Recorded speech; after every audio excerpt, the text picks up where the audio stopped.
ঐতিহ্যবাহী দ্বীনি ও সামাজিক সংগঠন শ্রীমঙ্গল পৌর তাফসীর পরিষদের নবগঠিত কমিটির অভিষেক ও ঈদ পুনর্মিলনী অনুষ্ঠিত হয়েছে। গতকাল শুক্রবার শ্রীমঙ্গলের বানুকাস রোডস্থ অভিজাত রিজিক রেস্টুরেন্টের পার্টি সেন্টারে এ আয়োজন সম্পন্ন হয়।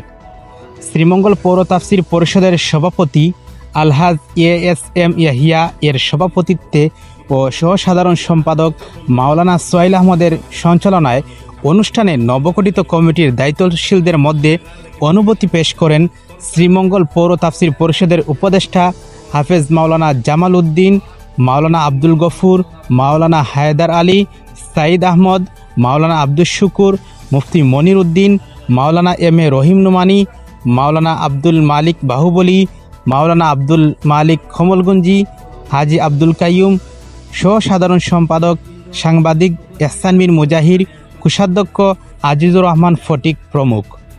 অনুষ্ঠানে উপস্থিত ছিলেন পরিষদের সহসভাপতি মাওলানা আয়াত আলী, মাওলানা আসগর হুসাইন, সহসাধারণ সম্পাদক হাফিজ মাওলানা মিসবাউদ্দিন জুবায়ের, মুস্তাফিজুল হক সেলিম সহ সংগঠনের বিভিন্ন পর্যায়ের শতাধিক দায়িত্বশীল ও সদস্যবৃন্দ। শ্রীমঙ্গল পৌর তাফসীর পরিষদের উপদেষ্টা হাফেজ মাওলানা জামাল উদ্দিনের মোনাজাতের মাধ্যমে অনুষ্ঠানের সমাপ্তি ঘোষণা করা হয়। অনুষ্ঠান শেষে সকল দায়িত্বশীলদের নিয়ে নৈশভোজের আয়োজন করে সংগঠনটি।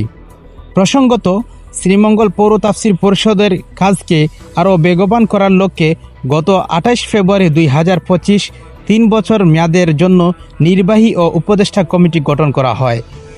পৌর তাফসীর পরিষদ সংগঠনটি প্রায় অর্ধশত বছর ধরে শ্রীমঙ্গলে 3 দিনব্যাপী তাফসীরুল কোরআন মহাসম্মেলন সহ নানা রকম দ্বীনি ও সামাজিক কার্যক্রম পরিচালনা করে আসছে, যা ইতিমধ্যে সর্বমহলে প্রশংসা কুড়িয়েছে।